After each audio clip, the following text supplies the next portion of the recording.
فكيف أجيب يا ويحي ومن ذا سوف يحميني أسلي النفس پارہ نمبر 2 کا آخری رکوع 17 نمبر یہاں سے شروع ہو رہا ہے۔ فلما فصل طالوت بالجنود، طالوت علیہ السلام جب بادشاہ بنا دیے گئے، سب قوم ان کے ساتھ راضی ہو گئی۔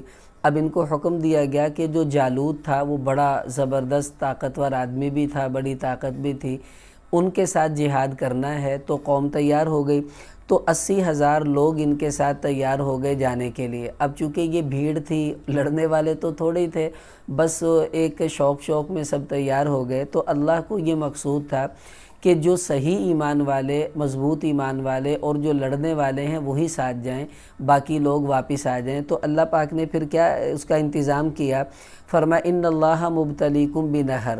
طالوت علیہ السلام نے اپنی قوم سے کہا دیکھو آگے اللہ تعالیٰ ایک نہر آئے گی، اس نہر سے اللہ تمہیں آزمائیں گے۔ وہ کیا گرمی کا سفر تھا اور پیدل یہ لوگ گئے، اب پیاس سے سب نڈھال تھے، اور یہ کہا گیا کہ دیکھو یہ نہر آ رہی ہے تو فمن شرب منہ فلیس منی، اس نہر سے جس نے پانی پی لیا وہ مجھ سے نہیں ہے، یعنی وہ ہمارے لشکر میں نہیں رہے گا۔ اور اتنا ہے کہ الا من اغترف غرفۃ بیدی، اور جو اس میں سے نہیں پیے گا وہ میرے لشکر میں رہے گا۔ ہاں ایک چلو اگر کوئی پی لے اس کی اجازت ہے، اس سے زیادہ جو پیے گا اس کو ہم لشکر میں نہیں رکھیں گے۔ اب یہ ایک ایسا امتحان تھا، پیاس شدید لگی ہوئی ہے، پانی آ گیا ہے، اب پینے کی اجازت نہیں ہے۔ تو کیا ہوا، فشربوا منہ الا قلیلا منہم، اب وہ اکثر لوگ ایسے تھے جنہوں نے پانی خوب پیٹ بھر کر پیا، اور جنہوں نے پیا وہ سارے کے سارے لشکر سے نکال دیے گئے۔ 313 لوگ ایسے بچے جنہوں نے یا تو پیا نہیں تھا یا بالکل معمولی ایک چلو سے کم پی لیا جس کی اجازت تھی۔ تو یہ 313 افراد ایسے تھے۔ اب یہاں پر 3 قسم کے ایمان والے بنے۔ سب سے اعلیٰ درجے کے وہ تھے جنہوں نے بالکل نہ پیا، اس سے کم درجے کے وہ تھے جنہوں نے ایک آدھ چلو پیا، اور جو بالکل کمزور ایمان والے وہ تھے جو زیادہ پی گئے تھے، تو ان کو پھر لشکر سے وہاں سے نکال دیا گیا۔ اب آگے جب لشکر پہنچا ہے جالوت کے مقابلے میں، تو طالوت علیہ السلام مسلمانوں کا لشکر لائے ہیں، جالوت کافروں کا لشکر لائے ہیں۔ تو اللہ نے وہ اصل میں جالوت اپنے آپ کو ہر وقت ایسا سیف رکھتا تھا، ایسا لباس پہن کے رکھتا تھا کہ سوائے آنکھ کے اس کا جسم کا ہر حصہ چھپا ہوا تھا۔ اگر کوئی تیر تلوار مارا جاتا تو وہ لگ ہی نہیں سکتا تھا، صرف اس کی آنکھ تھی جس سے وہ دیکھ رہا ہوتا تھا، یہی جسم کا حصہ خالی تھا۔ اللہ کی شان دیکھیے کہ داؤد علیہ السلام اس وقت چھوٹے تھے اور ابھی ان کو نبوت عطا نہیں کی گئی تھی، وہ بھی اس لشکر میں شامل تھے طالوت علیہ السلام کے ساتھ۔ وہ چل رہے تھے تو راستے میں 3 پتھر انہوں نے دیکھے، ان پتھروں سے آواز آئی کہ داؤد ہمیں اٹھا لو، ہم تیرے کام آئیں گے۔ انہوں نے وہ پتھر اٹھا لیے۔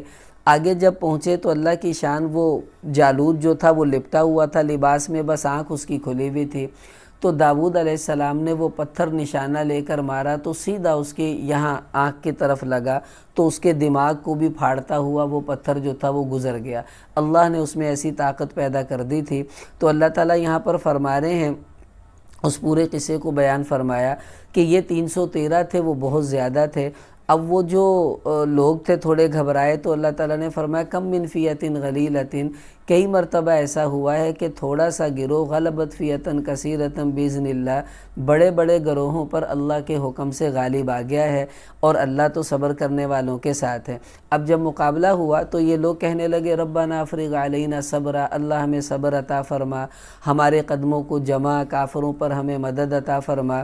تو اب کیا ہوا، اللہ فرما رہے وقتل داؤد جالوت، پھر داؤد علیہ السلام نے جالوت کو قتل کر دیا، اور اس کے بعد اللہ فرما رہے وآتاہ اللہ الملک والحکمہ، پھر اللہ نے داؤد کو بادشاہت بھی دی اور حکمت بھی دی۔ وہ کیا ہوا کہ بعد میں داؤد علیہ السلام نے جب یہ کارنامہ کیا تو طالوت بڑے خوش ہوئے۔ ان کی بیٹی تھی، انہوں نے اپنی بیٹی کا نکاح بھی ان کے ساتھ کر دیا، تو یہ ان کے داماد بن گئے۔ اور جو سارا ملک فتح ہوا تھا اس کی بادشاہت بھی داؤد علیہ السلام کو عطا فرما دی تھی، یوں اللہ نے پھر ان کو بادشاہت اور سلطنت دونوں سے نواز دیا تھا۔ تو یہاں پر آگے آخر میں اللہ تعالیٰ نے فرمایا تلک آیات اللہ، یہ اللہ کی نشانیاں ہیں جو ہم پڑھ پڑھ کر تمہارے اوپر سناتے ہیں۔ وَإِنَّكَ لَمِنَ الْمُرْسَلِينَ، اور اے میرے حبیب آپ بے شک رسولوں میں سے، حضور کو اللہ نے تسلی بھی یہاں پر دے دی ہے۔ تو یہاں دوسرے پارے کا اختتام ہوا۔